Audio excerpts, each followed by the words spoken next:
बोलण्यासाठी आपल्यासोबत शिवसेना उद्धव बाळासाहेब ठाकरे पक्षाच्या नेत्या किशोरी पेडणेकर ह्या देखील जोडल्या गेल्या आहे।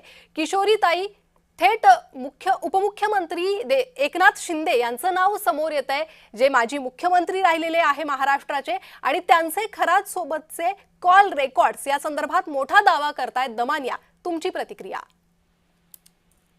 नाही, मुळामध्ये खरात हे जे व्यक्तिमत्व आहे ते असं कोणी त्या व्यक्तिमत्वाकडनं काहीतरी धडे घ्यावे, काहीतरी सल्ला घ्यावा, अशा तऱ्हेचं व्यक्तिमत्व नक्कीच नाहीये।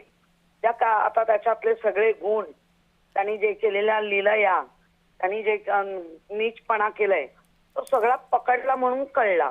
आणि याचा अर्थ असं होत नाही की ह्यांना कोणाला काही माहिती नव्हतं।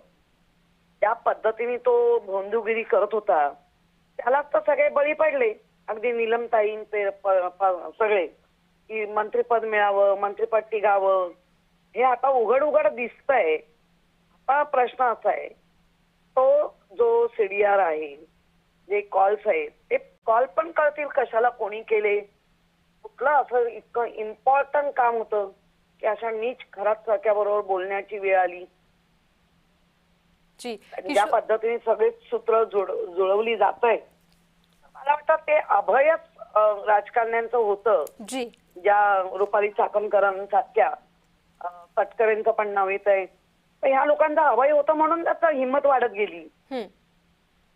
त्याच्यामुळे आता ते कशासाठी केले, काय संदर्भ होता, हा लोकांना कळलाच पाहिजे। आणि ते बरोबर म्हणाल्या रुपाली पाटील की संत गतीने चाललंय तर तो वर्ग करण्यात यावा, पण वर्ग करण्यापेक्षा महाराष्ट्रात घडलंय, महाराष्ट्राचे गृहमंत्री म्हणजेच मुख्यमंत्री सक्षम आहेत, आणि हे सगळं उघड करून जे नेहमीच बोलत असतात दूध का दूध आणि पाणी का पाणी, तर जरा करावं आणि होऊन जाऊ दे। महाराष्ट्रामध्ये मग भोंदू बाबांना एक धाक बसेल, ताप बसेल। जी किशोरीताई, खूप धन्यवाद तुम्ही दिलेल्या सविस्तर प्रतिक्रियेसाठी। तर एकनाथ शिंदे यांचं नाव घेतलेलं आहे अंजली दमानिया यांनी। त्यांनी कॉल संदर्भातील ही काही माहिती उघड केलेली आहे।